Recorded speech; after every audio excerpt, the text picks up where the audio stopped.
Imagine standing in a bustling seaport in the middle of the 19th century. The air is thick with the smell of salt and coal. Hundreds of wooden ships crowd the harbor, their masts creating a dense, tangled forest against the sky. Down on the docks, everything is chaos, noise, and constant motion. But if you look closely, as the morning turns to afternoon, a subtle shift happens. The shouting quiets down.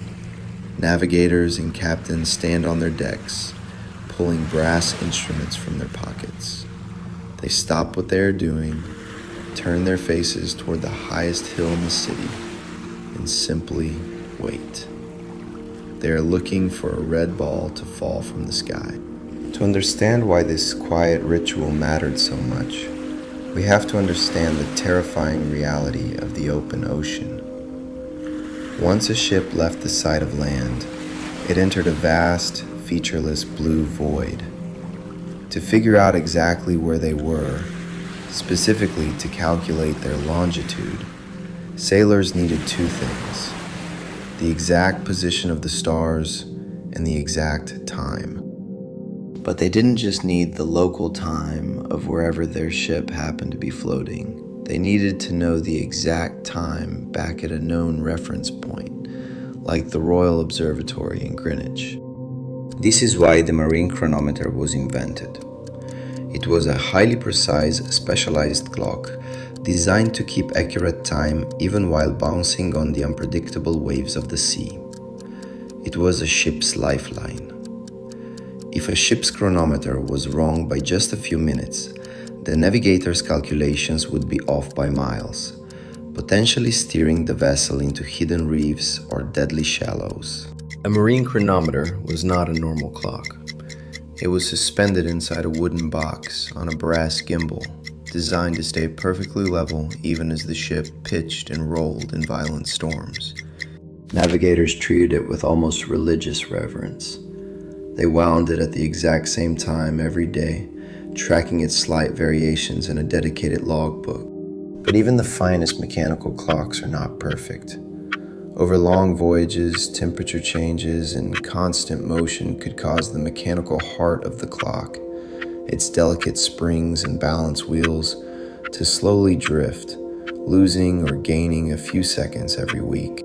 When a ship finally returned to a major port, the captain needed a way to check his clock against the official, scientifically accurate time of the local observatory.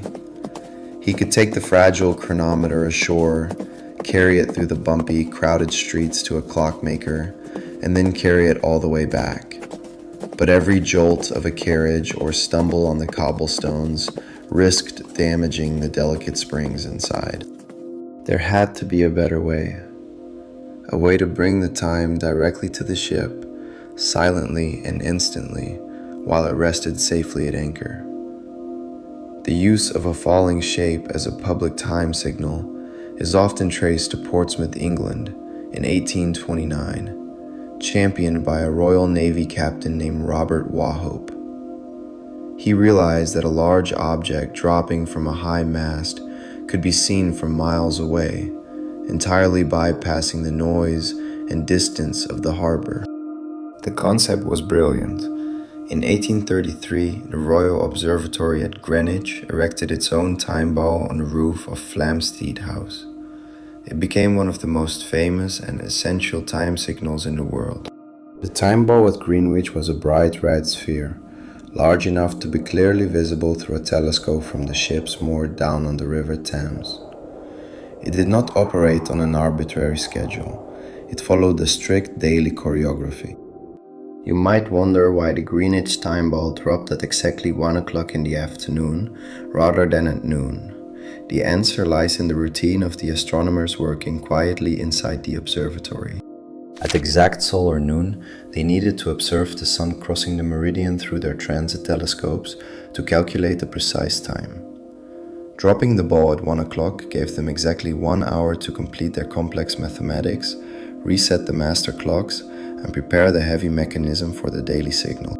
At exactly 5 minutes to 1 o'clock in the afternoon, the ball would be raised halfway up its mast, This was the warning signal. It told every captain and navigator in the harbor to get their chronometers ready, to open the wooden boxes, and to steady their hands. At exactly 2 minutes to 1, the ball was hauled all the way to the top of the mast. The harbor would hold its breath. Eyes were glued to telescope lenses. Men stood perfectly still on the rocking decks. Deckhands stopped scrubbing the wooden planks. The creaking of the rope seemed to fade. Down in the captain's cabin, the navigator kept his eyes fixed on the distant mast, his thumb resting gently on the chronometer's glass case. And then, at precisely 1 o'clock, the ball dropped. The moment it began to fall was the exact second of 1 o'clock. Across the harbor, dozens of navigators would simultaneously note the time on their chronometers, calculate any drift, and make the quiet, careful adjustments that would keep them safe on their next voyage across the world. This silent, visual transmission of time was so effective that the concept quickly spread.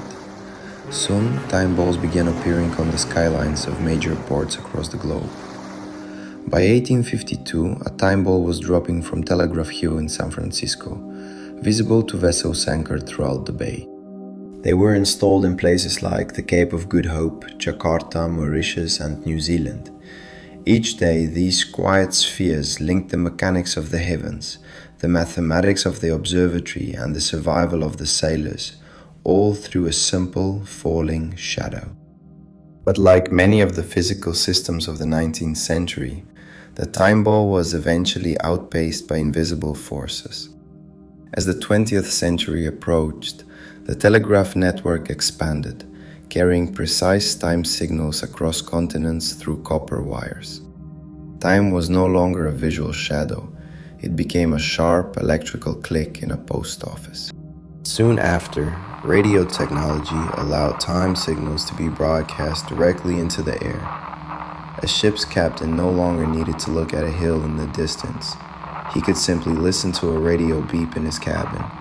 No matter the weather, no matter the fog, and no matter where he was on the ocean. Gradually, the visual drop of the ball became less necessary. Many were dismantled, their masts taken down, their daily rituals forgotten. Yet, a few have survived. The bright red ball at Greenwich still rises and falls every day at 1 o'clock, continuing a tradition that has lasted for nearly 2 centuries.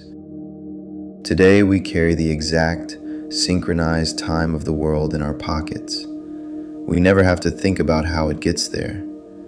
But if you stand on a quiet hill overlooking an old harbor, you can still imagine that moment of stillness when a busy, chaotic world stopped everything it was doing just to watch a ball fall from the sky.